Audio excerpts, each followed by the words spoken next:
I was just thinking as I was walking over here from the parking lot that every Monday it always looks like it's going to rain. And I've decided that God only rains on philanthropists because we are such optimists. So we're going to be optimistic that it's not going to pour. Good afternoon. Welcome to the third session of Joy of Giving. Do we have any new people joining us today? Alexandria, welcome. Thank you for attending. My name is Kelly Lavin, and I'm the moderator for all 5 sessions. And before we start the class, I'd like to ask you all to get to know each other. And last week, Janet, are you here? Janet Turner? Janet? Last week I had a really lovely woman, and I hope she attends, who came up, and she came up to me at the cocktail reception, and she said, "Do all of you know each other? Because I think everybody does, and I don't know anyone." So please, at the cocktail reception, if you don't know someone, please meet new people, because that also is part of this, is forming a community. So, like I just said, I feel a little bit like, for some of you who will know our Miss Brooks, to some of you who know the principal from Ferris Bueller, your class assignment is to get to know people today. So let's get started. I'd like to read a passage from the essay High Tide in Tucson by Barbara Kingsolver. Every one of us is called upon, probably many times, to start a new life.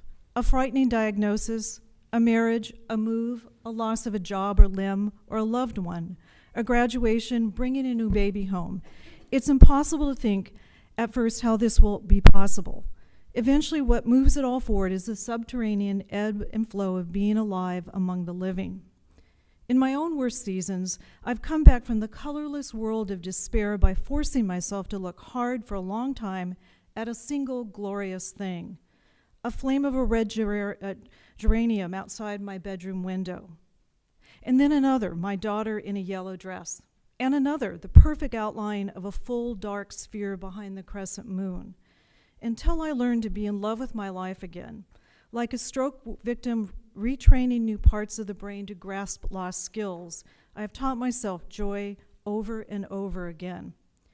It's not such a wide gulf to cross, then from survival to poetry. We hold fast to the old passions and endurance that buckle and creak beneath us, dovetailed, tight as a good wooden ship as it carries onward. And onward full tilt we go, pitched and wrecked and absolutely resolute, driven in spite of everything to make good to a new shore, to be hopeful, to embrace one possibility after another. That is surely the basic instinct. Baser than even hate, that thing with teeth, which can be stilled with a tone of voice or stunned by beauty. If the whole world of the living has to turn on the single point of remaining alive, then pointed endurance is the poetry of hope, the thing with feathers. What a stroke of luck. What a single brute feat of outrageous fortune to be born to the citizenship in the animal kingdom. We love and we lose, go back to the start and do it all over again. For every heavy forebrain solemnly cataloging the facts of harsh landscape, there's a rush of intuition beyond it crying out, high tide, time to move out into the glorious debris, time to take this life for what it is.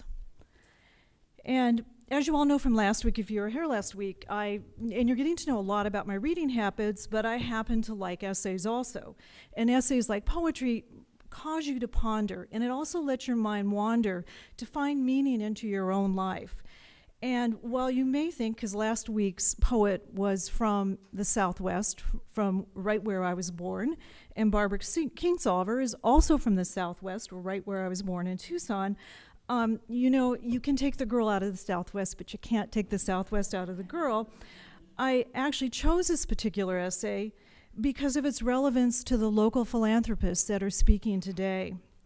Our speakers, Bob and Diane Roskamp and Charlie Ann Seipert, and Charlie Ann is new on the program, were motivated by loss or change or an inequity.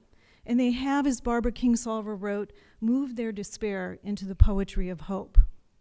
Their stories are moving yet filled with practical advice that all of us here can learn from. Bob and Diane will speak first and then be followed by Charlie Ann. And first, another full disclosure. Diane and I actually met each other, about a month ago or so? And what do we hit upon? We both lived in Arizona. And we actually lived in the same, and went into some of the same small communities in Arizona. So, and we worked there. So things do all come back to that funky little state. But I'd like you to meet the Roskamps, and I'll read you just a little bit about them. Bob and Diane Roskamp have been in Sarasota area since 1996, the year they were married. Bob, raised with 7 siblings in rural Iowa, is a son of a minister. Diane, an only child, was born and raised in Washington, D.C., and received a 12-year Catholic education. That's interesting. Yeah.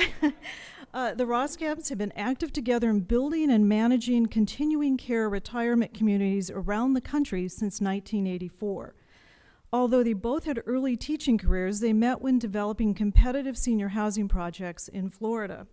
Together they formed a company that excelled in successfully developing upscale senior housing, skilled nursing centers, and assisted living. Bob was involved in bringing many senior health centers and communities to the west coast of Florida, starting with the Sarasota Nursing Pavilion in the 1970s. Locally, their vision gave birth to the Bella Vista Oaks Lodge Assisted Living Community, Freedom Village in Bradenton, Freedom Plaza in Sun City Center, the Glenview in Naples, and to the completion of the Jacaranda Trace in Venice and the Sarasota Bay Club. While Bob will tell you more about why and how they founded the Roskamp Foundation and the Roskamp Institute, it really was as a result of a passion and a deep need to find a cure or a solution. The Roskamps have been active with their time and talents and contributions to many community organizations, especially here in Sarasota. Bob served on Ringling Museum as a trustee for many years and chaired the capital campaign that re-energized and transformed the Sarasota treasure. Both of them served back-to-back terms on the Ringling College, and really, you guys are only 40, right? All of this all happened. And Diane is also the founding mother of Designing Women Boutique and has served as its president. Their vision and philanthropy has had an effect on the Sarasota community in boundless ways. So, Bob, you're actually going to do a short presentation, and then Diane and Bob are going to join me for a great kind of question and answer period. Bob? Thank you, Kelly. I want to begin with we've given lots of dinner parties and fundraisers and things, and a favorite toast of mine has always been, it's a day wasted. It's a day wasted unless you've laughed. It's a day wasted unless you've learned something new. It's a day wasted unless you found something or someone new to love. And it's a day wasted unless you made the world a better place. And it's been kind of a toast that has directed our life in terms of enjoyment and all kinds of things. So I'm going to give you some of my little personal philosophies about this. We don't see ourselves as philanthropists, other people do, but we're just want to start, okay? Money is like a pile of manure. I heard that recently at the Oslo Theater. In The Matchmaker, the lead talked about it a little bit. Let me digress a minute. I grew up in rural Iowa, really small. I wasn't much of a student, but I was valedictorian in my class 4 years in a row. 5th, 6th, 7th, and 8th grade, because in 4th grade, Ronna Seelman flunked, and I was the only kid left in my class. So I could claim that honor. Anyway, someday. Anyway, money is like a pile of manure. We used to clean out the barn and throw it all into a pile out and back. And then it started to smell. And then the flies were attracted to it. And then the varmints got in it.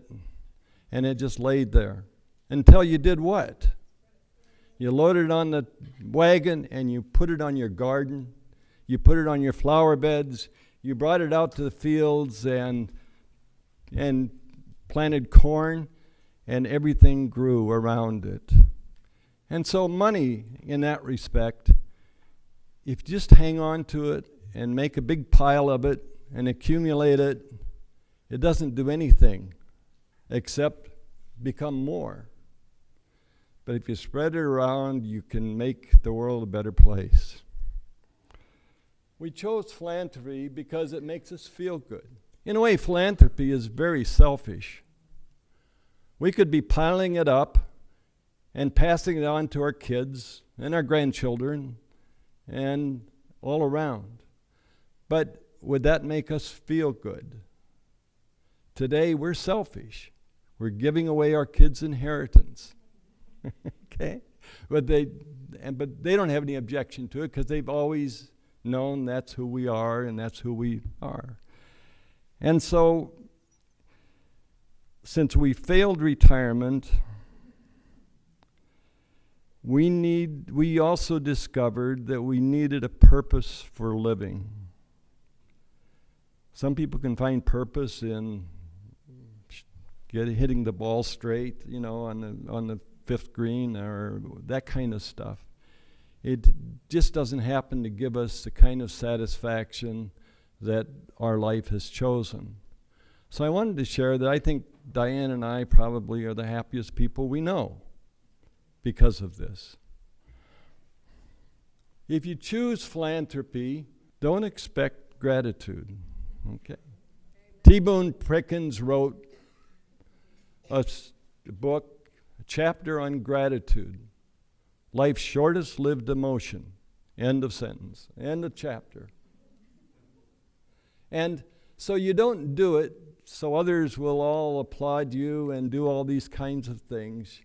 You do it because you feel good, and it gives you a better day today, tomorrow, and for each day going forward. Don't expect your children to share the same passion. They didn't choose that way of life. You're giving their inheritance away, and other kids' parents are holding it up and building bigger piles of manure so they can fight over it when they die, So don't expect your children to share the same passion.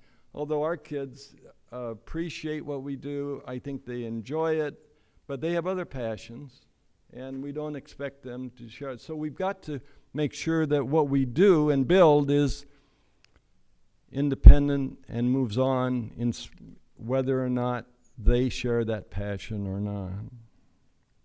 My next little thought is one that I've come to realize is very, very true. Most of life's opportunities come to us disguised as problems. It's what we do with it that makes all the difference. I was a school teacher in Iowa, Chicago suburbs. Had a couple kids and going along fine. I enjoyed teaching. I had a brother who was 10 years older than I. He developed schizophrenia. And I learned all about the institutions and all of that kind of stuff and his miserable life. Decided I could do something about it. And if I failed, I could always go back and teach school. But out of that, I opened a home for emotionally disturbed adults up in a little town called Lincolnshire, Illinois. I put $5,000 down on a building, and pretty soon we had 27 residents. Then I added to it, and we had a whole campus. It's still functioning beautifully today on that campus with over 100, and it's a nonprofit away from us now. And then it went so well, I became a developer and built 8 of these communities around the Chicago suburbs.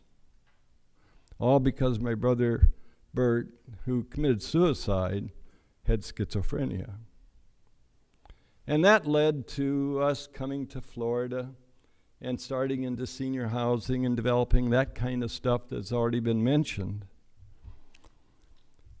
And when we had more manure than we had places to put it, 20 years ago we sent some of it to USF and got a chair in honor of my brother Bert. And then we started an institute there and gave them some more money. And then we outgrew them, and we came to Sarasota. Diane and I bought the building. We put in a whole lot of, we bought a team of 8 or so from USF, bought our way out of that, and it was the best thing for USF and for us, because it allowed us to grow and do and be who we are today. So, out of my brother's miserable life has come a lot of good things. We at the Roskamp Institute are developing novel therapies for Alzheimer's disease and other disorders. Starting 20 years ago, it just doesn't happen overnight. So we have 60 scientists there on the Whitfield Avenue campus and a support staff of 6.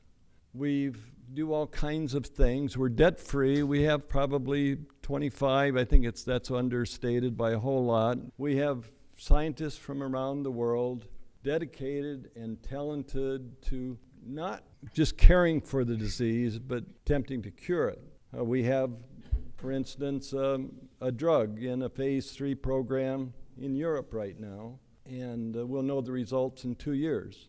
And at that time it's pass-fail, because it's a double-blind study, and we've gone through phase 1, phase 2, and phase 3, and sometime in 2 years from now, we will open the study and discover if we really have something that we really believe in, that we believe in. We recruit scientists from all over the world. As I said, we have about 60 there now, and the most talented, dedicated people I've ever met. We're working in Alzheimer's disease. We're probably the leading place for traumatic brain injury. We're supported by the Department of Defense, the Gulf War illness also, and our cancer drugs, I think, are novel and very promising. And we have a lot of other stuff. We've isolated a gene that causes Tourette's. All right, I don't know if you know what Tourette's is, but it's sitting on the shelf right now because we don't have the money to push it forward. But sometime we'll find somebody who cares about it enough. Pharmacy isn't interested because it isn't a big enough disease, and they can't make money from it. So we're going to have to find somebody who cares about it enough to let us move it forward. One slide on our Alzheimer's. This is the brain of a transgenic mouse on the left, and you see the blood supply is diminished. The red is diminished significantly. On the right, the blood flow is there. Basically, Alzheimer's is a vascular disease. The disease, the excess of amyloid shuts down the blood supply, the small blood vessels that are feeding the neurons. The neurons aren't satisfied and getting their oxygen and getting rid of their waste, so they die. How many miles of neurons do you have in your brain? Just over 100,000 miles of neurons. And they start dying and they create plaques and tangles but our scientists know whether we are the discoverer of the cure or we simply add to the science enough so that somebody else doesn't have to go down the paths we went. And it is a curable disease. And so we live with that hope. We do clinical trials. We have a whole lot of things going on with that. We have a graduate school. We have 6 postdoc or doctoral candidates there. 5 of them come from other continents, and that's a growing program. We get great minds coming to our place, and they end up with a from a master's to and have their doctorate program. If you're interested in us, we have lots of volunteers that come. Tell your friends about us, join our facilities. You can even donate and join us. If you care enough about diseases of the mind, we have all that it takes to work on cures, because we have the laboratories, the clinics, the vivariums, and all the things that it takes to not to take a disease and find solutions to that disease. Like I say, been at it 20 years, and if we had the resources, we could easily become the Scripps of the West Coast, because that's how it is such a marvelous field to be in today. We can do overnight with the equipment we have what we couldn't even think of doing 5 years ago in terms of understanding what's going on in cells and neurons and so forth. We're changing our direction this year. Up until now, the Roskamp Institute has basically been funded by Diane and Bob, and we're debt-free. We have some money in the bank, but we live not hand to mouth, but certainly we don't want to grow unless we have more resources to grow it with. And as I said, with the equipment and the scientists today, diseases of the mind have moved from the time when my brother Bert had schizophrenia. When I was the school teacher, we wondered if somebody had spanked him in the wrong time, or we had done something wrong that way. But it's not that at all. And today there could be so much more done with that as we come out of the closet of the guilt and everything of disease of the mind and hide it. We can find cures and make the world a better place. Thanks.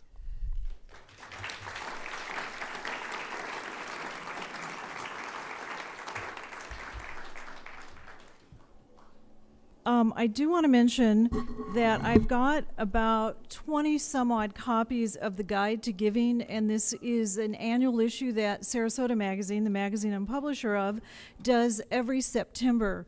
And it lists about, this year, almost 400 nonprofits. So I'll have them up here if you'd like to pick one up, but it's a tremendous resource.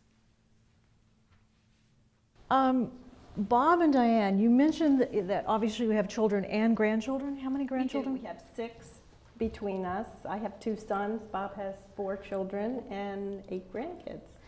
And you talked about that they realize that their part of the manure may not be following along. Mm-hmm. But how, and a lot of us have grandkids, I have 2. So how do you pass on a passion, or how did you begin to talk to them about what your passion and your commitment is, and your hope that perhaps they would continue in it? Mm-hmm. I'll start, I guess. Well, we have family issues with various family with depression, as most families do, anxiety disorders, OCD, all these words. We didn't hear about them years ago, but we do today. So that's one thing. Second off, I had a mother who had Alzheimer's, which really pushed us into the Alzheimer research.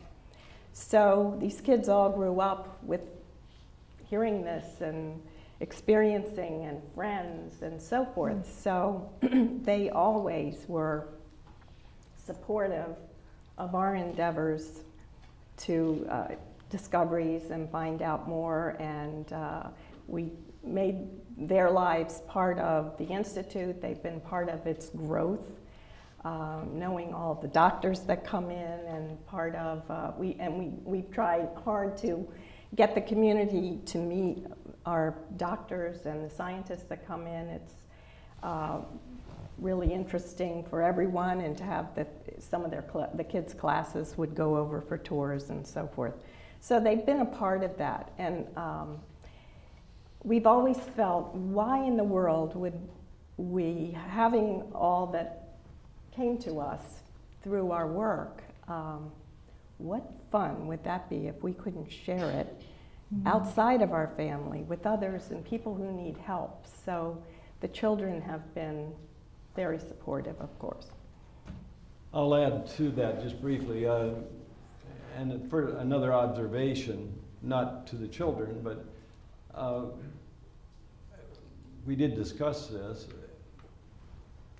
You don't see very many happy third and fourth generation wealthy people who are contributing to society. They're either busy accumulating or have messed up lives. And we decided we shouldn't mess up our grandchildren or great-grandchildren's lives, right? We're going to provide for those that have need in that, and they understand that what they're going to get in their inheritance is capped and limited, and the rest goes away. Wow. And so that's when they grow up with it and understand that, and that's the way their world is. That's terrific, because it seems like the fodder of Lifetime movies or whatever crazy movies are always what you said, the second or third generation kids that you Can be. not category, yeah, but you're generalizing, but Well, I said that's okay. most. That's okay. It makes for good talking to Charles here right now. So what's the youngest age of your grandchildren that you talk to about what you're doing? And how, you said you brought their classes in.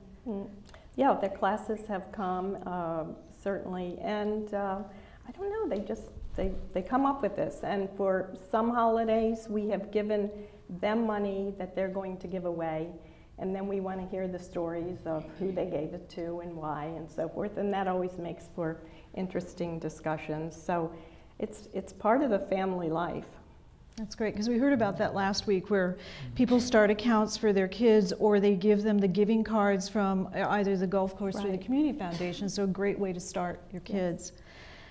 What should this group know about starting your own foundation, and why did you decide to start your own foundation versus looking at perhaps contributing to one that was already existing? Good question.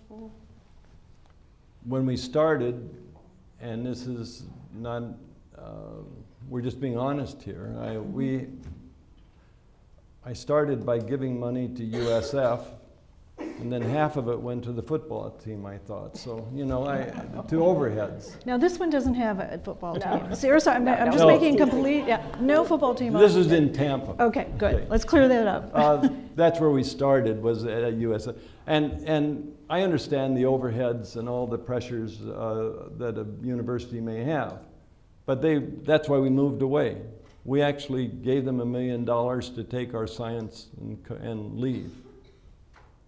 Really? Wow. We did. But it was good for them and we were happy with that. They were happy too. It was time, because we couldn't grow under their thing.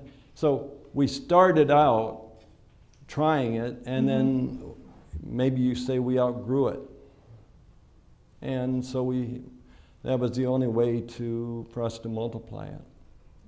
But it is, you have to stay in constant contact and involvement and review, and to make sure your money is going in the right way, if I'm hearing you right.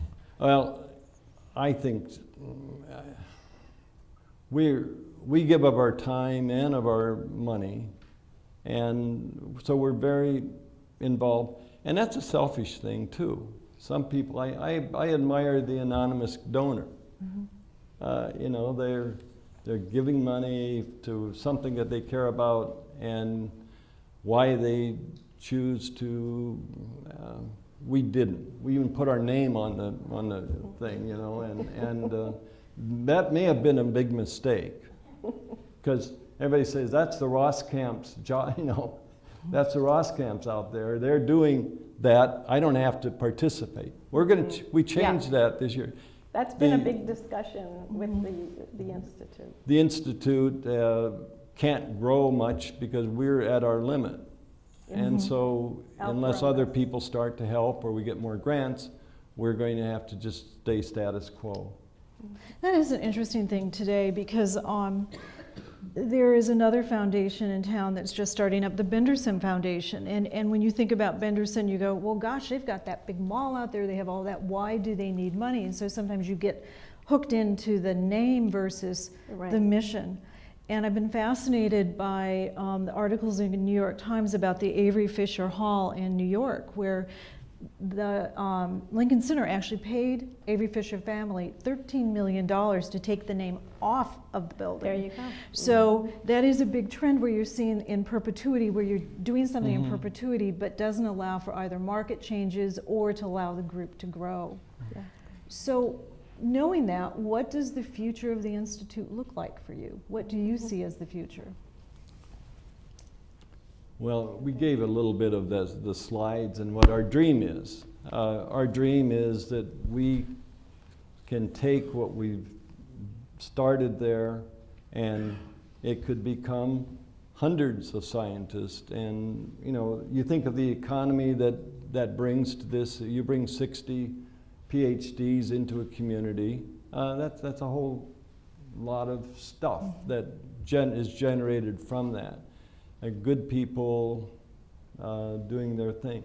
So we would, if we had our dream, and we're going to try it, we've taken it out from under the Roskamp Foundation, made it its own 501c3, and we're going to see whether people want to support particular causes that they're passionate about. We have, you all know Dr. Gary, 1-800-ASK-GARY. Marvelous. We found him to be a marvelous guy. I know a lot of people talk about him a lot, but he's been passionate about he has 2 autistic children.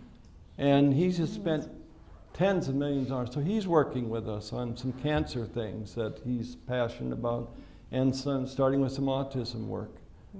So it isn't going to cure his kids, but he doesn't want other people to get it.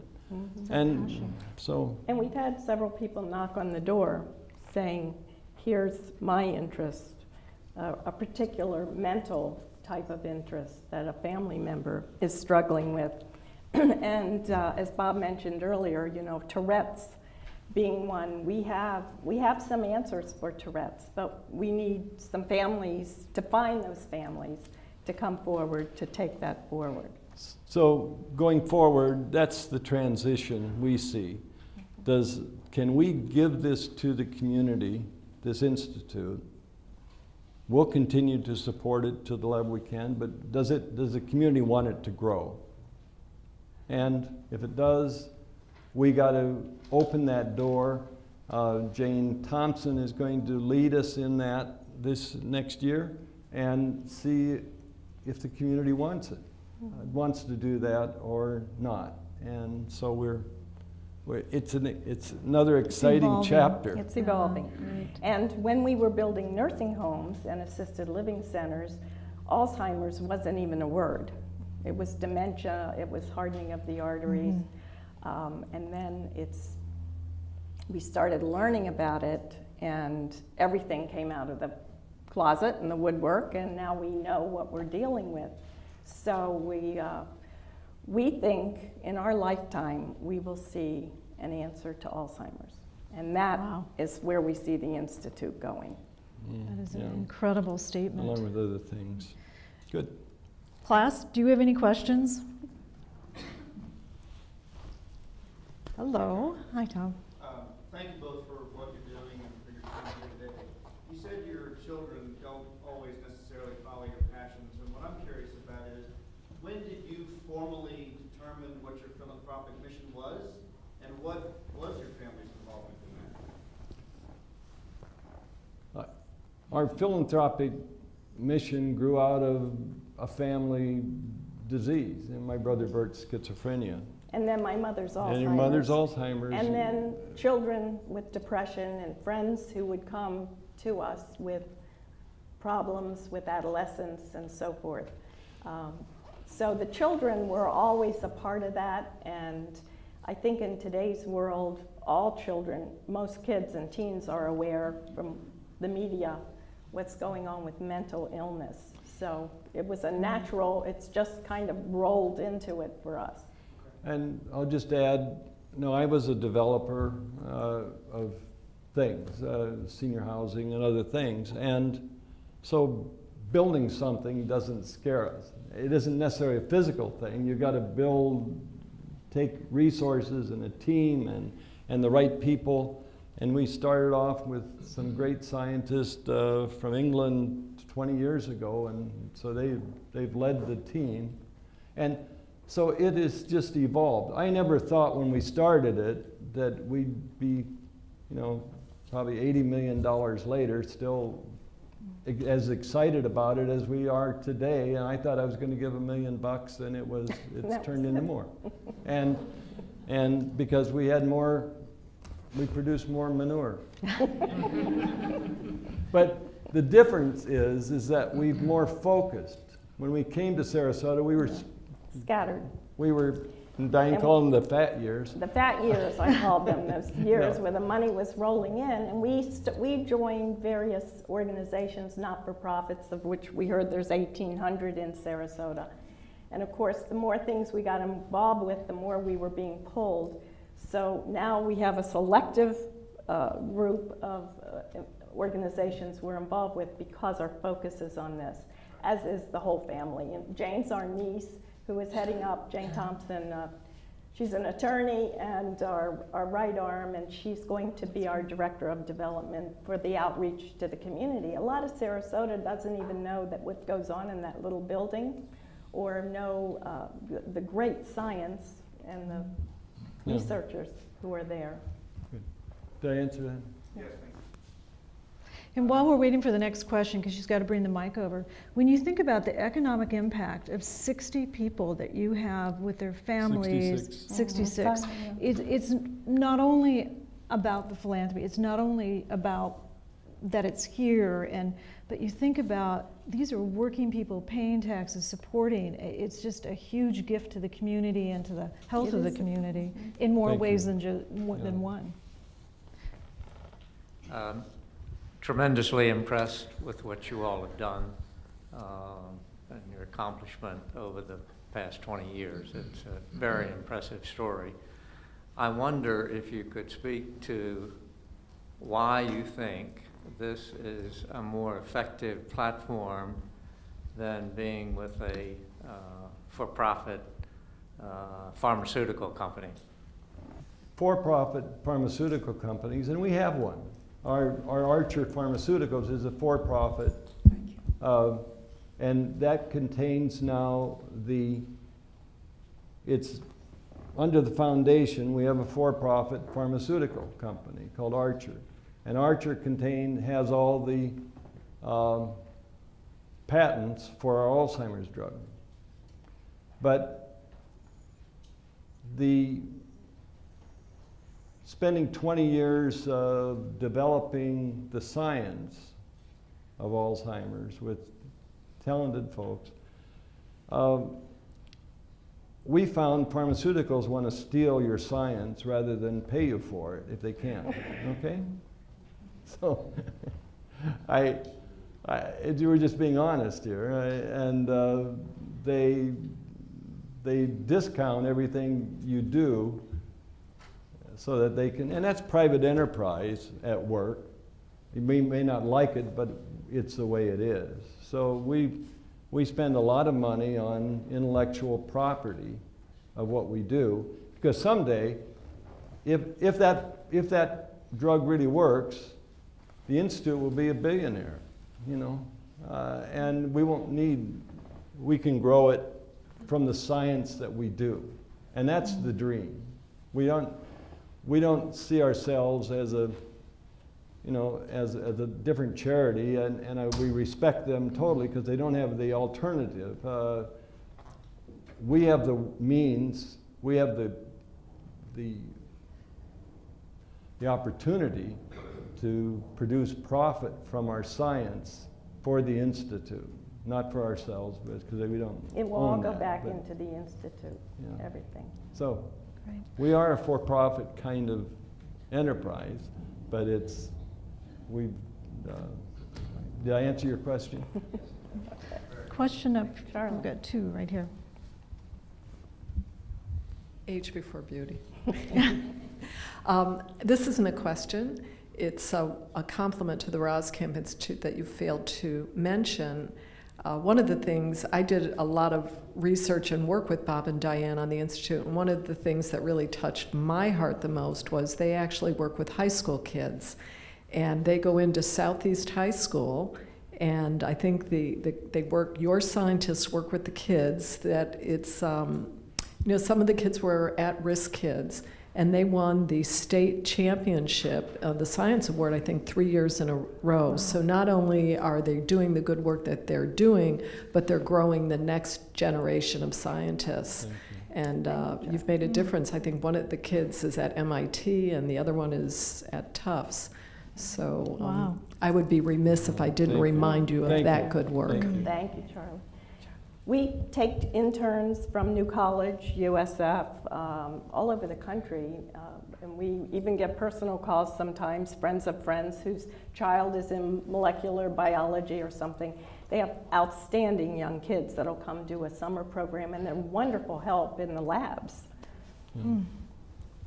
Hey, question up Bob here. and Diana, my question relates not to that division between the private institutes such as you have, and the for-profits, but rather government and the not-for-profits like yours. To what extent do you get any government support, and to what extent would you find that helpful? I'm not that familiar with the statistics in Alzheimer's and what you're doing. I'm more familiar in the world of cancer, where in cancer we lose about 550,000 deaths a year.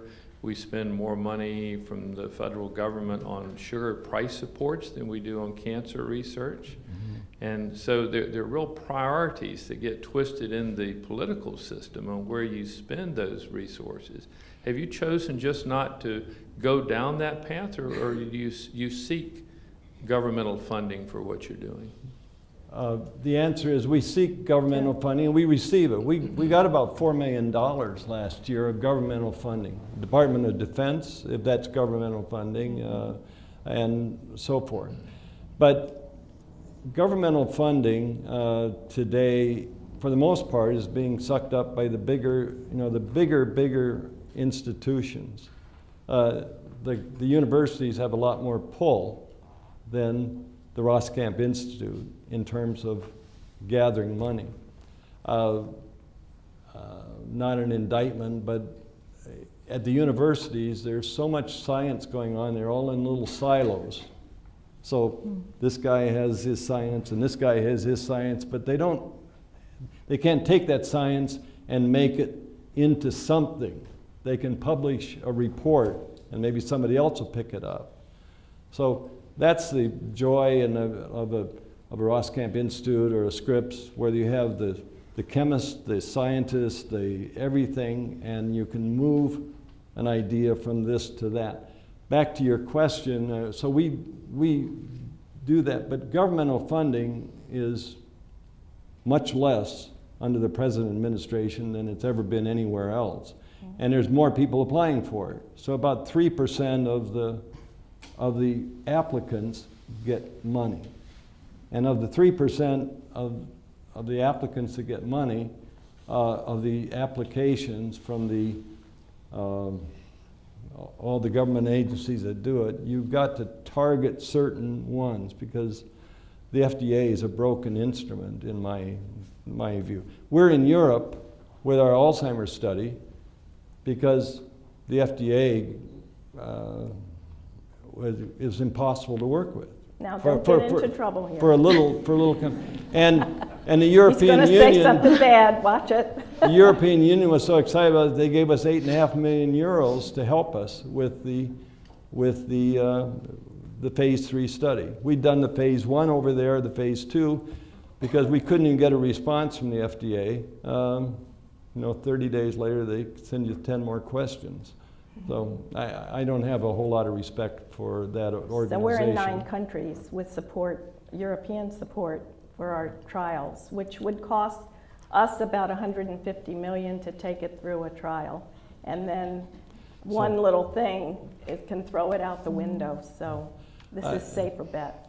It is a problem in the United States that the big pharmaceuticals, like that whole process, because they get little places like us to do the science. They can gobble it up because they have the resources to do the phase 3, and they get the reward then if the pill comes to fruition.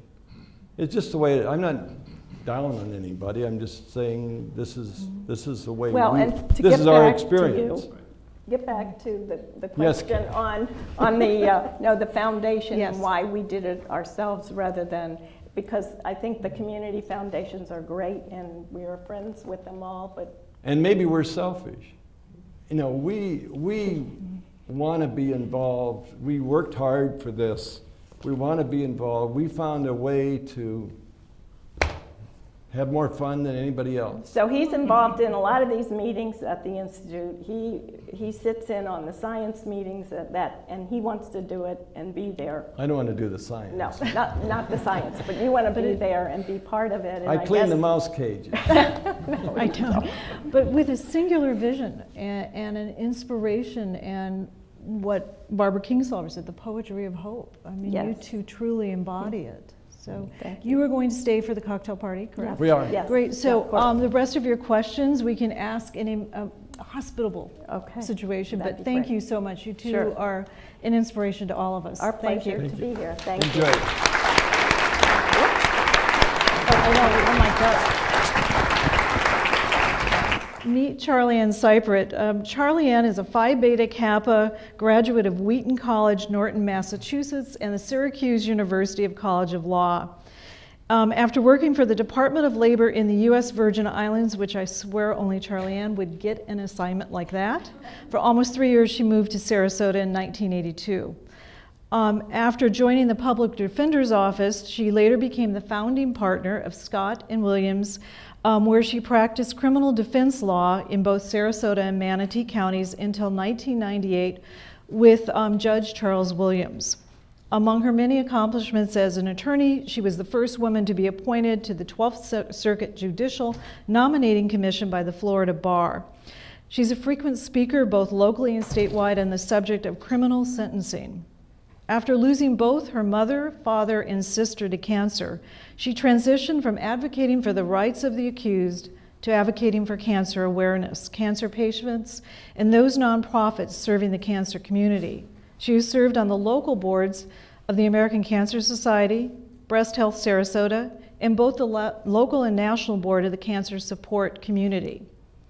After a year-long internship at the Community Foundation of Sarasota County and continuing ed through the National Association of Fundraising Professionals, she became president of Strategic Philanthropy, a consulting firm specializing in mission-infused fundraising events and campaigns for nonprofits.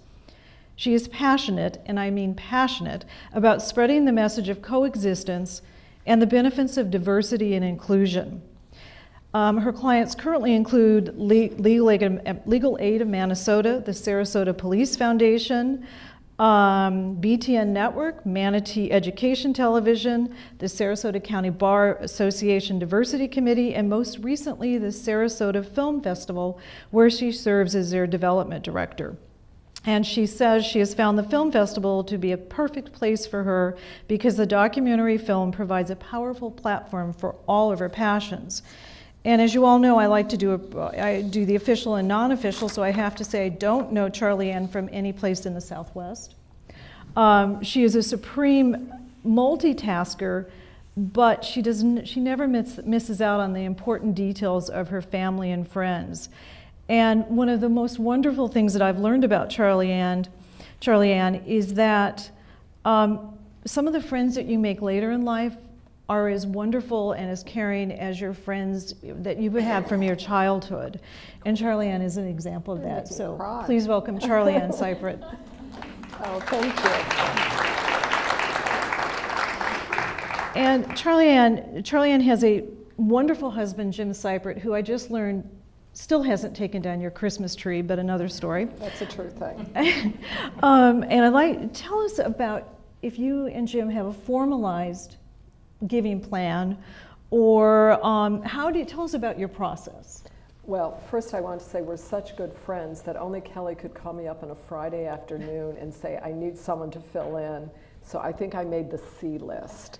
Because I'm looking around this room and I see John Patterson, and he should be sitting here. And I see Alexander Jupen, and she should be sitting here. But she couldn't reach you. So the line was busy.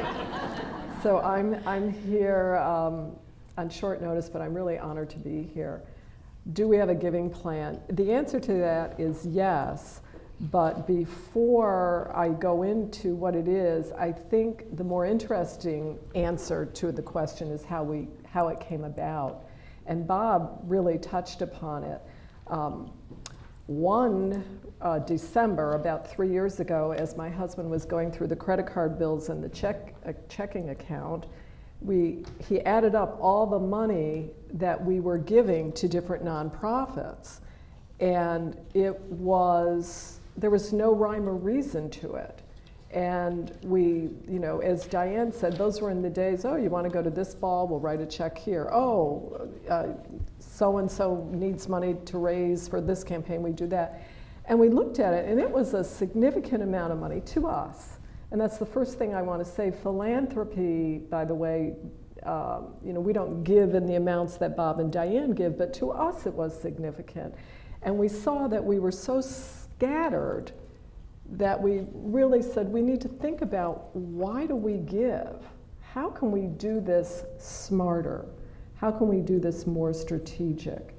So the one thing about being lawyers, and if you could be a fly on the wall in our house, it's very interesting. We're very analytical and we approach everything like a process. I started doing research, and that's when I started taking classes at AFP and different colleges around the country. And there's a handout that I'm happy to give to you. Why do people give? And I am taped to the chair, so if it has that big clip on it, great.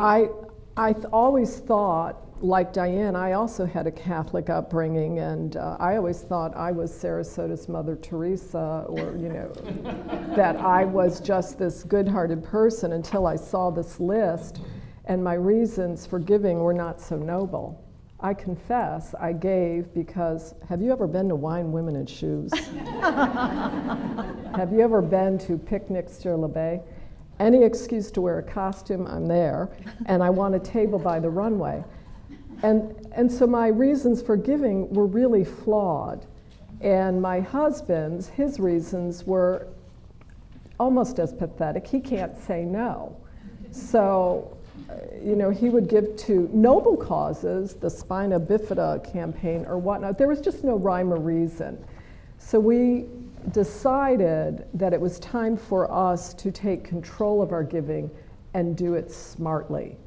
And I read this wonderful quote, by the way, is smart philanthropy is distinguished not by the size of your gift, but by the accomplishments that your gift achieves. And that has been the guiding force. So what we did, and it's been tough to stick to it, we set an amount, and we sat down and said, we are going to have a little couples therapy program here and figure out what's really important to us. And I'm going to ramble a little more and tell you how tough that session was. Because in Sarasota, as many of you who have lived here for a long time, and if there are people here who are new to Sarasota, you're going to find it out very, very quickly. Philanthropy and the social scene are very incestuous. They're intertwined. And it's very difficult to say no. There are, Bob is right, 1,800 nonprofits in Sarasota, 1,200 in Manatee, 900 in Charlotte County, 1.5 million in the US, and that number is growing by an average of 30,000 nonprofits a year. And that's a stat from 2013. Now with these millennials and the Gen Xers, that number is going to skyrocket even more because all the data shows that these young kids, if they go to a charity and don't like the way it's being done, well, they'll just go out and form their own. So it was, the waters are very muddy here. So it was very, very difficult, and we had to pull back. We had to do some real soul searching and find out what was important to us. And as Kelly referenced, for me, it always has been and always will be cancer. That will always be number one. But it's not even, it doesn't even stop there. In Sarasota, there are 22, at last count, 22 nonprofits that support cancer-related causes. There are, you know, we love animals, 19 animals at last count organizations. So what then do you do?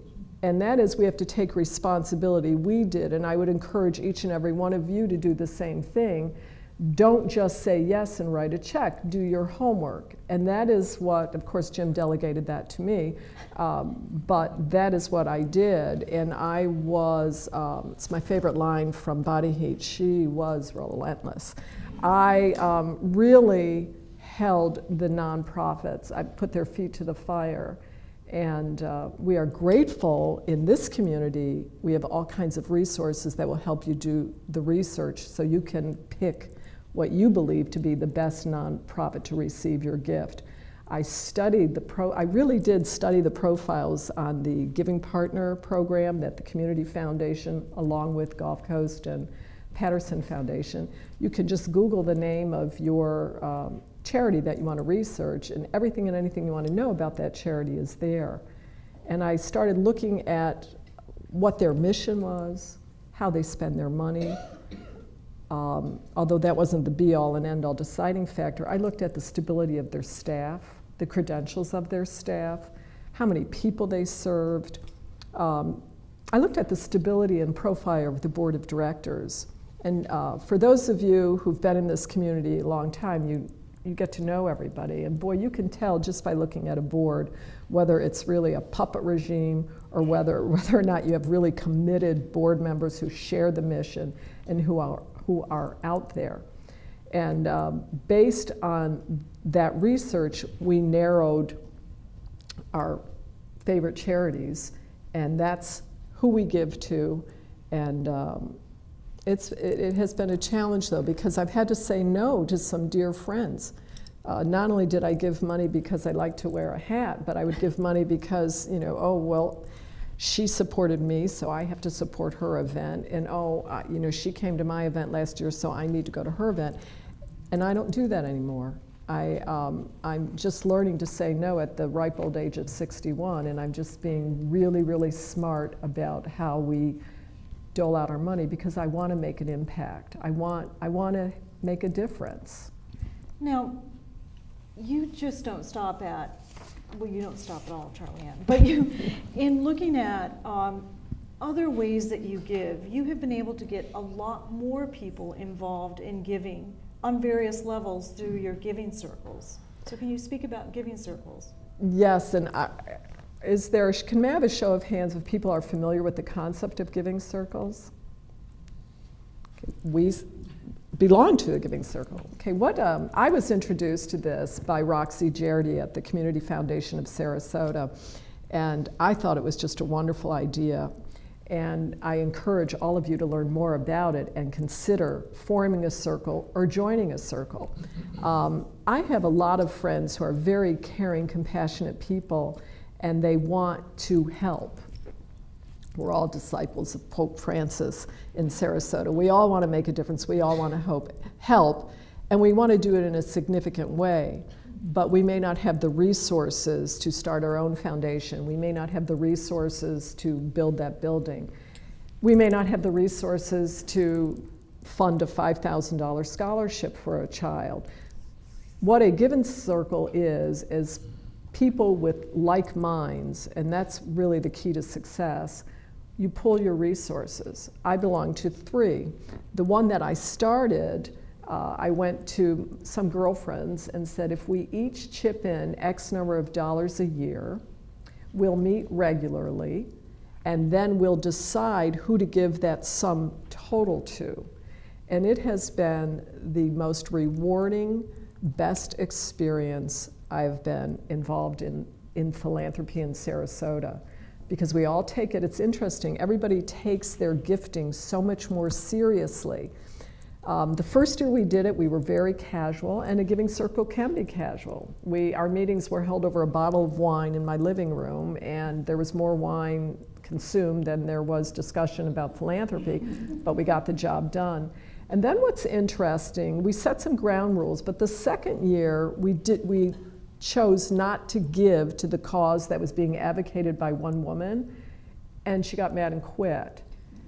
And that, to me, was heartbreaking because it defied the purpose of the giving circles. So we got a little more formal, and I've got a handout that I use as my Bible, and I would encourage each of you to take one home if you're interested in forming a circle. So this time we set down some rules, and the rules were simple, and that way it levels the playing field. No one can advocate for their own charity. So if you're in my circle or our circle and you belong to a board of directors, we're not going to give money to that. I mean, that's great because you learn more. I mean, it's absolutely. It's not just consuming wine. Am I rambling? Go ahead. No. Well, I just want to tell you what we did last year, which was new and exciting. I had never known about the Boys and Girls Club. The Boys and Girls Club. And one of the women in the giving circles suggested that we learn about that. And so we had assignments. We all had to read their profile, and we did a site visit. And we were all so moved by that. But then we did the same thing for 3 other nonprofits. And we ended up giving a sizable contribution to the Boys and Girls Club. And that would not have happened but for our collective philanthropy. I belong to another giving circle that is huge. It's got, I think, over 100 members, and the donation is small, $100. And this giving circle was actually started by a group of men, so there are more men in it than women, and this has a set mission. This circle supports only those organizations that promote diversity and inclusion, and primarily the LGBT community. And I absolutely love that circle. You meet new people, you learn more about other organizations. I didn't know so many organizations in Sarasota have that mission. So it's been a really rewarding experience, and it's fun, and it introduces philanthropy to people who may not give because they think they can't make a difference. There's one woman in my group, and we let her go present the check to the Boys and Girls Club, and what a fantastic experience for her. As Bob said, she experienced the joy of giving. And guess what will happen the next time? She'll want to give more and more and more. So I'm really proud of that. How often do you meet? Well, on the large one, the one Sarasota, they only meet quarterly. On my giving circle, we meet monthly, but quite frankly, we'd be meeting monthly anyway. And then on the Giving Matters, we meet often is regularly during season when we gear up for the luncheon. And by the way, that's called Giving Matters. I left out one other thing. I talked to you about the giving partner. I saw Scotty Anderson walk in the room, and I would be remiss if I told you that another great way to research which nonprofits are worthy of your donation is go to our local community foundations. Scott is my go-to guy when I have a question about which organizations support diversity and inclusion. And the community foundations, Susie Bowie and John Annis, they have a wealth of information. So our local community foundations are there for you to go to. That's great. I ask you, and I don't know if you did this, because many people get involved in events here. Yes. And volunteer to do events. Do you have, and you have chaired more events than possibly any one human should. That's true. That's a true in their thing. right mind. Do you have secrets to successful events? I do. Do's and don'ts? I do, and I've learned all the don'ts the hard way, and I've learned the do's the hard way. this town, as I said, is so, I'm going to quote Bob, you really are an important part of my life. I quote you all the time. It's like events on steroids. You can live in a tuxedo or a ball gown and go out every lunch, every dinner, and every nonprofit wants to do event. And what I feel now is events have their place, but they are incredibly labor intensive and draining on a staff. And the reality of it is, if you make 50% of what it cost you to execute that event, it's considered that you've hit a home run. So you have to do the math and do the analysis and ask yourself, is it really smart to do this? Here is a tip. If you're a new nonprofit and you're doing an event to get out there, you know, when I was involved with Legal Aid of Minnesota, they were a forgotten entity. They hadn't been in the public eye among the lawyers, which is their main supporting body, in years. So we almost needed to give it an injection of in your face. So doing an event made sense then, and the primary goal of that event was dual. It was raising awareness and putting a face on legal aid, as well as raising money. So that's the first do. Think about what your goal is first. If you want to make a lot of money, it isn't going to be with an event. You have to spend a lot of money. You'll make some money, but it isn't going to be with an event. Number two, an event is really only successful if you then take it to the next step. So you've got all these great people who come to a great party, and I think about some of the events I've talked about. I've never heard from those charities during the rest of the year. Now, how stupid is that? So an event, when you have to capture the data on the people that attend your event, get their names, get their phone numbers, get their email addresses, and then reach out to them after the event. Send personal thank you notes. So many charities fail to do this. And to me, that undermines and diminishes, if not defeats, the success of the event itself. So make a point. Many nonprofits do that. It's one time only when they do their outreach campaign, when it really is a conversation and a relationship. It's all about relationships. You know that I walk around the film festival office. You know that song. I work with a bunch of 20-year-olds. You know that song. It's and all. You probably wear them out. No, but I start singing. It's all about the relationship. The relationship. And that is it. You have to, because what did I say? There's 1,800 nonprofits. It's a crowded fishbowl, and everybody's after the same donors.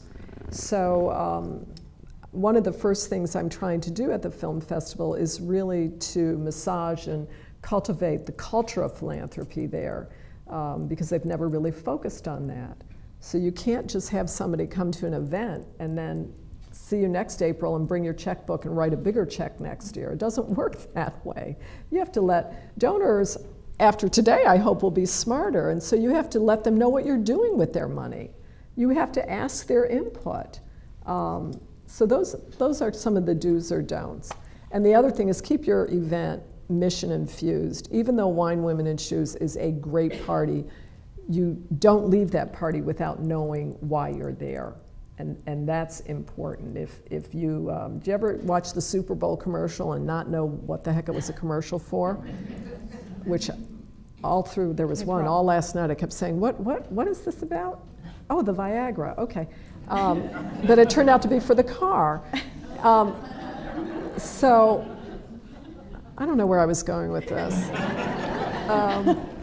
But you have to know why you're, you have to know why you're at the charity. You have to know that your $150, or that's cheap now, that your $375 ticket's going to do some good, and why you're there. That's great. Do Jim and you, your husband and you, do you both support your own charities, or do you have things that he doesn't support, and vice versa? And John knows us both, and I know he's waiting to see what I'm going to answer. We're pretty much in line. And I think that's what makes a good marriage, if you share the same values as Diana and Bob do. You know, when my mother was diagnosed with cancer, so was my husband. And I tell this story on September 7th, 1995. I had my mother in 422, my husband in room 419, and my father was on the second floor. So we are, he's as deeply committed to cancer-related charities as I am. As I've aged, I'm sort of going back to my roots, having always attended women's schools and feel very strongly about issues of diversity and inclusion. I think I'm leaning more in that direction now than he is, but we are bonded over health care and cancer. Mm-hmm. Interesting. How have you passed this on to your grandchildren? Because you have how many grandkids? 4. 4.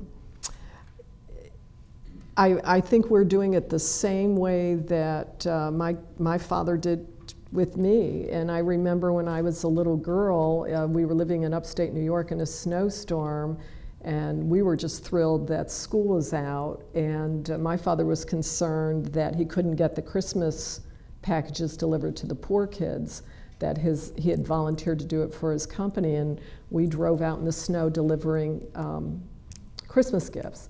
So with my little granddaughter who lives here, they've come with me since she was, I think, 4 or 5 every Christmas to Sarasota Memorial Hospital. I make a big deal since 2001.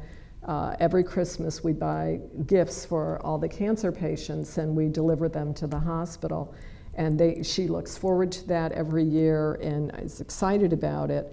My 7-year-old granddaughter was diagnosed with type 1 diabetes, and we made her captain of the team in the Walk for Diabetes, and it's Cameron's Call for a Cure, and she designed the t-shirt, and she's recruiting her friends, and she's selling brownies, so that's how we're doing it. We're teaching them.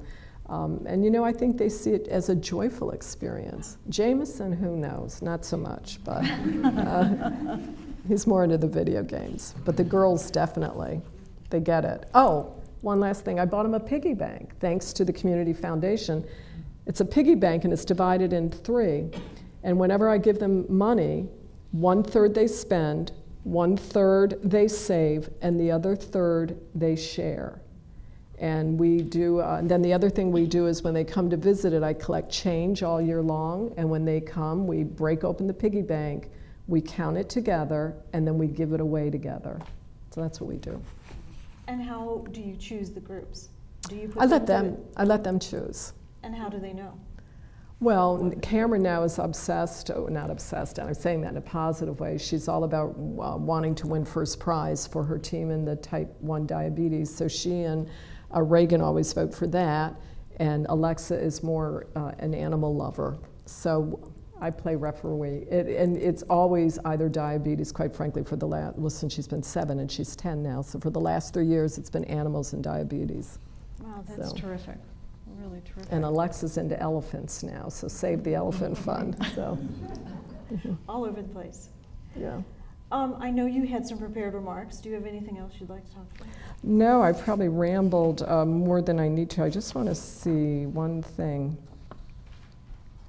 Oh, this is a pet peeve of mine, so I do want to leave you with this. When you're looking at the giving partner profiles, you hear all the time in the press, and I think this is so wrong, do not criticize or diminish the value of a nonprofit if you think their executive director is being paid well. I read Dan Pallotta's book about, and his logic is, if you're a Harvard graduate and you're offered $700,000 to go work for IBM or Microsoft, and then you're a college dropout and a charity's going to pay you $46,000 to get the job, who would you rather have the charity have as their leader? You want the really smart guy. But nonprofits have a hard time attracting that talent because they can't afford to pay them. So I'm a big, and believe me, I'm not one of those getting paid that well, but so I'm not advocating for me, but I want you to not use that necessarily as a negative about a charity just because They've got talent that with attractive salaries. In this market, you need talented people, and in order to get them from the private sector, you may have to pay a little more. And that was it. Great. Any questions for Charlie Ann? Back there, there's a question. That was a great presentation. And you're probably of the speakers that I think I've heard the closest that I could answer this question.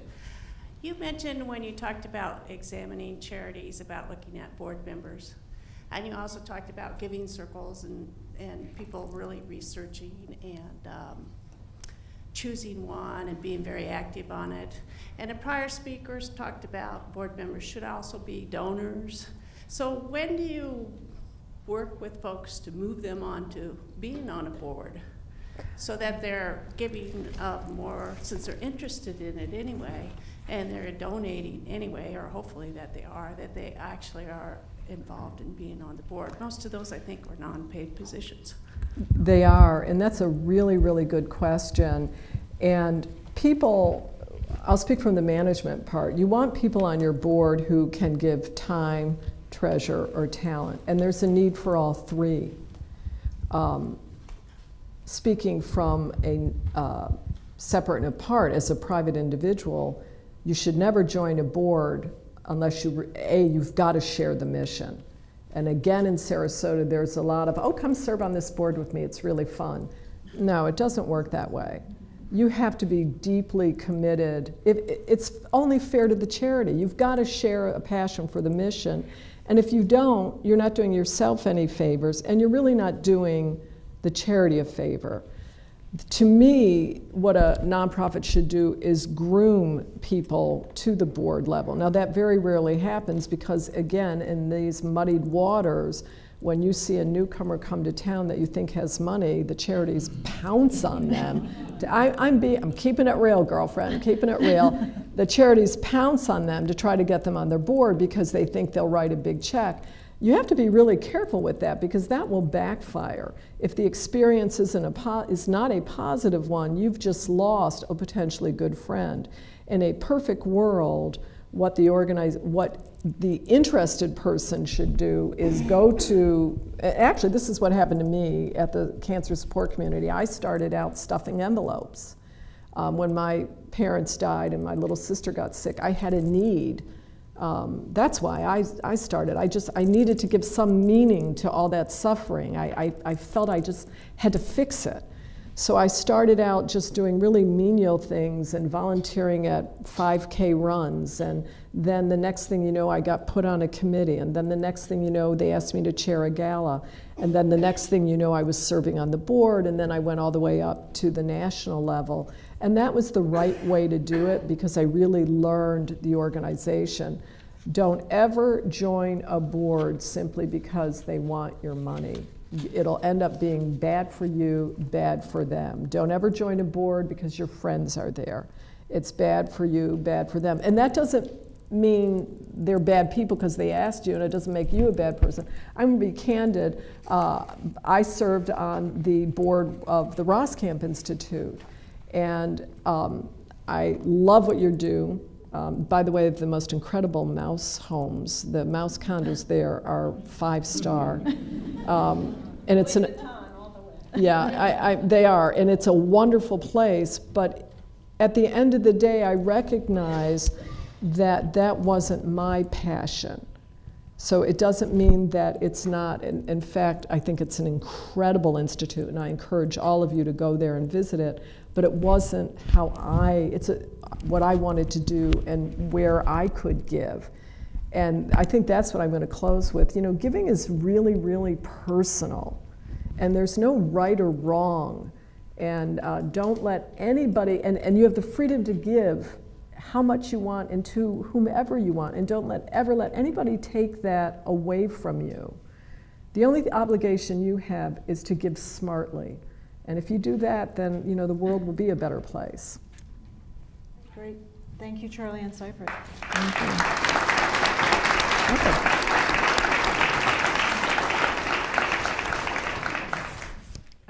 Great. As you all know, when each of you registered for this series, you were asked to vote for 5 nonprofits to receive $5,000 each. To date, Meals on Wheels and All Faiths Food Bank have received $5,000 each from the Joy of Giving series. And Harry, we still know it's the Leopold Institute behind it. So this week it's my pleasure to announce our third awardee, Habitat for Humanity Sarasota. And accepting for Habitat is Executive Director Renee Snyder. Renee?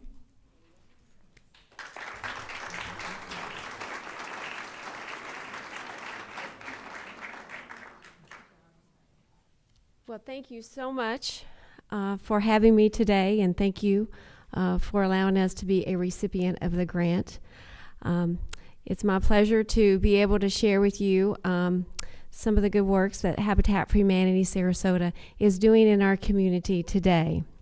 But before I do that, I've been hearing an awful lot today about passion and what drives us to do what we do. Well, I'd like to share with you a little bit about my story, why I do what I do for Habitat for Humanity Sarasota. I come from a small town in Kentucky. No, I'm not from New York. I'm from Kentucky. Owensboro, Kentucky, on the Ohio River, western Kentucky. I grew up in a nice little house with 2 great parents, with 1.5 bathrooms. My parents were loving, caring. I had basically everything I needed to grow up and have a nice childhood. You all probably have around your homes a hat box or boxes full of family pictures. Back when I was growing up, we didn't have everything in the computer.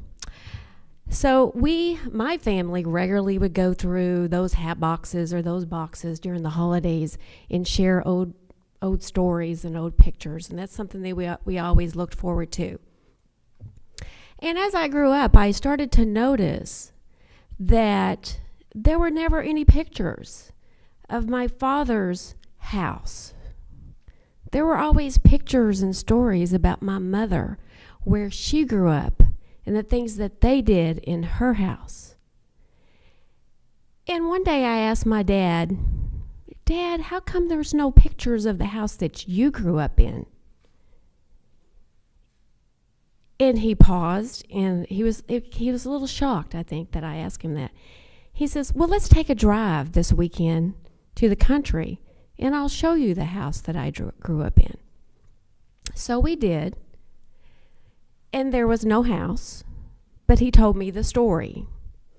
The story is that he grew up in a 2-room shack with 12 brothers and sisters, with a dirt floor and outdoor plumbing facilities. So the rest of the story is that my mother refused to marry him until he took her to his house, a home that he was very embarrassed to show my mother. And my mother's story is, you would never know that that's the type of housing environment that he grew up in. He was very proud. He was well groomed. He was educated because he had gone off to the service, and so I'm sharing that with you because that's my passion. That's where I gained my passion for affordable housing. At that moment, I remember telling my father, no one should have to grow up like that. And his comment was, well, it really wasn't bad. I was embarrassed. We had everything we needed. We had love. I had parents that worked hard, but that was just the times. So I took that forward in my life, and that was my banner that I held, and that's what I do today.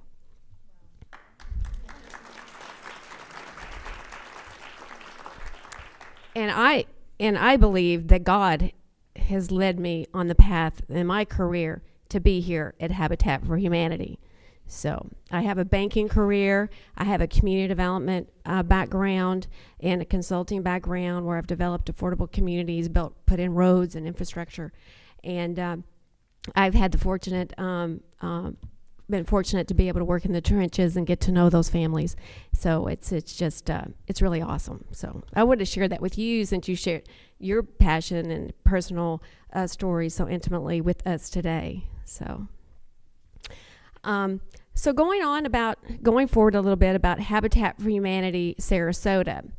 Some of this may be a little elementary for some of the guests here today, but I'm going to assume that no one knows anything about Habitat Sarasota, because that's one of the things that I recognized when I joined Habitat almost 5 years ago, that there's a lot of myths in Sarasota about Habitat, about what we do, who we serve, and the history of Habitat.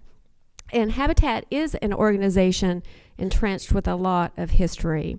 So Habitat for Humanity was founded in 1976 by Millard Fuller and his wife Linda in Americus, Georgia. Millard was an attorney. Do you really? And self-made millionaire, which he gave up to start Habitat. Since we're talking about philanthropy today, I thought that was very apropos to bring this in. The inspiration for Habitat for Humanity was from the teachings and mentoring of Clarence Jordan, who had founded the Kononia, I want to make sure I say this right, Kononia community dating back to 1942. Kononia is from the ancient Greek meaning loving fellowship or community. April 1st, 1985, Habitat for Humanity Minnesota was approved as an affiliate of Habitat International. Later, Venice and Manatee County became their own Habitat affiliates. It took 10 years to build the first 50 homes, mostly on scattered lots in the Newtown community. And then Lime Lake was our first subdivision where 32 homes were built. Then on over to Beacon Place East and West, where 26 homes were built from 2002 to 2009. Then over to Beacon Place West, where 26 homes were built. And from 2002 to 2009, we completed 79 homes in the Jordan's Crossing neighborhood, which is across from Tuttle Elementary. The Jordan's Crossing name came in part from Clarence Jordan. Crossing is in reference to the Hebrew slaves that were freed and cast out to wander the wilderness for 40 years until the day came upon and when they crossed the river Jordan to the land of promise. In doing so, they had to acquire land and shape their destiny under God. So the name Jordan's Crossing was to symbolize the mentoring of Clarence Jordan and the crossing over to the land of promise, to freedom and home ownership. Habitat International, I'm sure many of you know that we are a global organization. And I really can't speak about Habitat Sarasota locally without speaking about our global organization and our global mission, because that too is so important.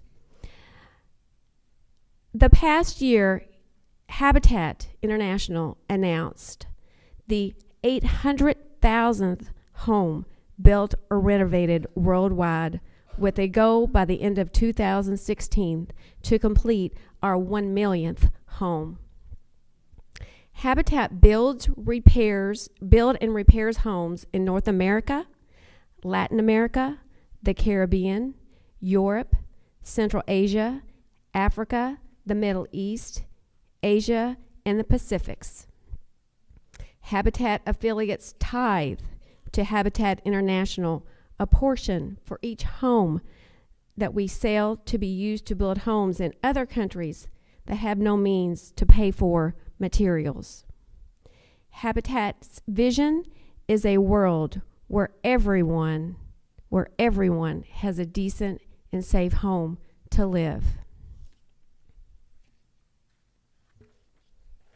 So, what is Habitat Sarasota doing here locally? Well, we're doing a lot, let me tell you. We are building new homes on scattered lots, rehabbing foreclosed homes. 5 years ago, I actually joined Habitat, it'll be 5 years ago in March. And 5 years ago, we started participating in a program called the Neighborhood Stabilization Program, also known as NSP. These funds are part of the stimulus package administered through HUD and then allocated to the city of Sarasota. Habitat and a number of nonprofit organizations used these funds to purchase foreclosed homes in existing affordable neighborhoods and then sell or rent these homes. Well, Habitat only sells homes, so we don't rent the homes that we renovate, but other nonprofits chose to do that. Habitat Sarasota sells these homes to our approved pipeline, or what we refer to as our partner families, as affordable housing. We are usually buying that abandoned home, which we call train wrecks, that has been sitting and we make the house look the best house on, like make the home look like the best home on the street. There are energy efficiency requirements with the rehab so that the home going forward will be affordable to maintain. We have completed 21 homes in this program, which has been very successful for us in allowing us to continue with our mission in providing safe and decent affordable housing. We also feel that we are better serving our community by improving neighborhoods while revitalizing these homes. One of our earlier homes in Lockwood Meadows was purchased for only $37,000. It was a boarded up and vandalized home. After a complete renovation, the home was then sold to a qualified Habitat partner family that became owner-occupied, and for the after-completed value of that home, once renovated and all of our volunteers put in their time and talent, that home then appraised for $92,000. Therefore, stabilizing the market values of the homes in that neighborhood and also providing an affordable, low-cost home for a family in need, because we sell our homes to our partner families for no profit, for only the money that we have into the home. Now, how does this all get started? Well, most Monday evenings in the Habitat office, we have application orientations. There we discuss the 3 basic qualifications for our Habitat partner families. We discuss the need, the ability to pay, and the willingness to partner. Habitat homes are not free, contrary to what a lot of people think. Habitat homes are not free. The down payment they lack for purchasing a home, they make up by volunteering and providing their time back in either their home or a Habitat partner family's home. Typically, a Habitat homeowner puts in about $1,600 of their own money into the home and then sweat at 300 hours of their own time as well. They have to qualify income-wise and be credit-worthy, demonstrate their ability to pay a mortgage. Our homeowners work hard, and the reward is homeownership. That sense of helping build their own home equates to pride of homeownership, and that is one of the reasons why our program is so successful, because they are vested from the beginning to the end. A standard Habitat home is 3 bedrooms, 2 baths, about 1,200 square feet, which is about the same size house I grew up in. And our Habitat homeowners have their choices of their own colors because, again, they are paying for their home. We want them to be a part of the process. We want them to like the home that they're paying for. As many of you picked out your own home, your own colors, and we want our Habitat homeowners to do the same. We've been learning over the years about latest technologies for energy efficient housing, and that's very important to our Habitat partner families. Getting into purchasing a home is one thing, but staying in it and keeping that house affordable is also just as important with the cost of energy. A new construction home that we completed last year received a HERS, which is a Home Energy Rating System number of 52. Standard building codes require an 80. Lower the number, the better your utilities, the lower your utilities. We install Energy Star appliances. The whole houses receive, this particular house received an Energy Star rating. We use spray foam insulation, insulated impact windows, high energy efficient HVACs. Our homes are so energy efficient that we have the mini split electric bill that equates to a more affordable home. We have the mini split system that's about 1.25 tons, and the electricity bills in the summer run about $75 for a family of 4. So that's pretty awesome. Habitat for Humanity is a partnering ministry, a community working together. Habitat for Humanity is, of course, a nonprofit affordable housing provider. We sell our homes at no cost, no profit. The mortgage is provided by Habitat at 0 interest. The average Habitat house payment is about $600 a month, and that includes taxes and insurance. Habitat for Humanity is a volunteer-driven organization. At least 70% of all of the work on Habitat Home is done through volunteer labor, which is a direct cost savings in building a home. When we build a house, it needs to be painted inside and out. So if we had to pay a contractor to paint the house, it would be thousands of dollars. With volunteers, we're paying for paint, and anyone can paint. If it doesn't look good, you just paint it again. Habitat for Humanity Sarasota completed its 200th new construction home in 2014.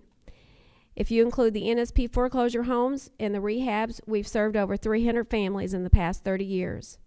In April of 2015, we will be celebrating our 30-year anniversary at Habitat Sarasota.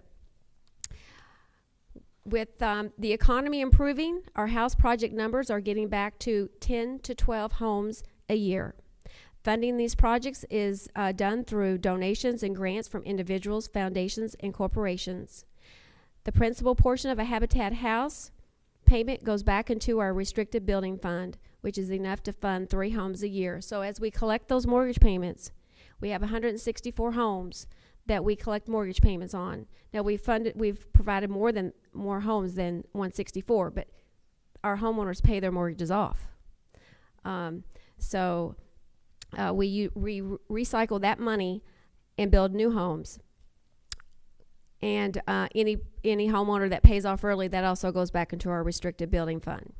Our Habitat Restores have become an amazing asset to our organization and the community at large.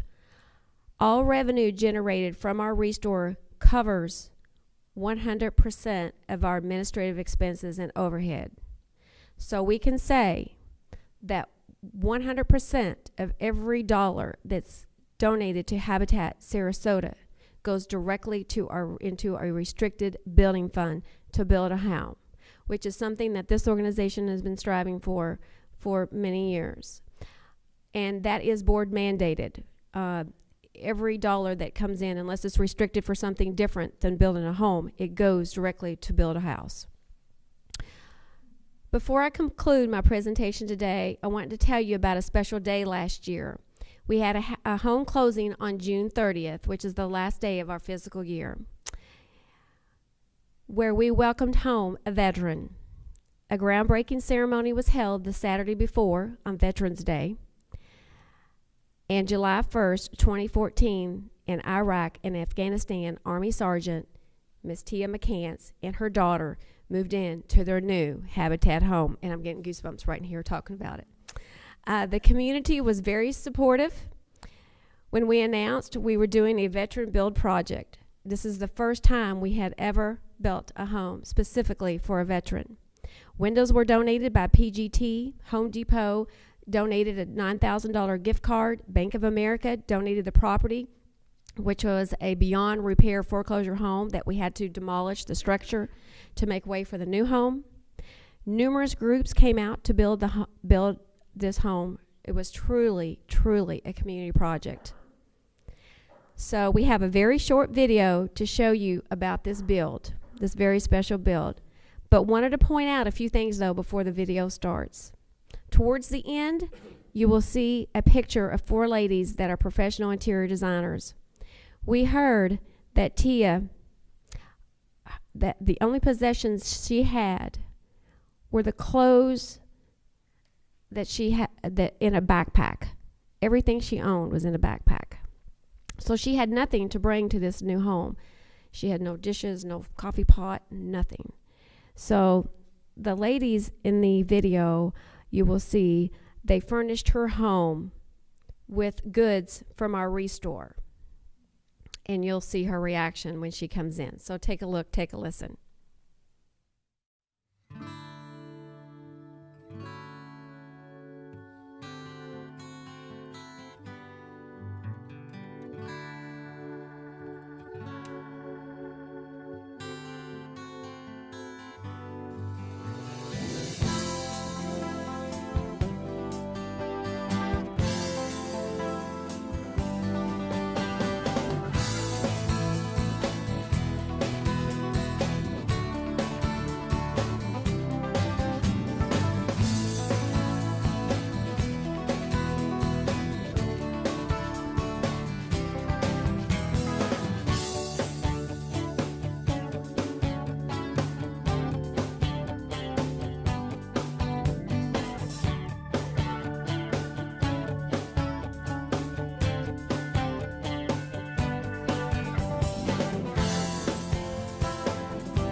Hi, everybody. Oh my God.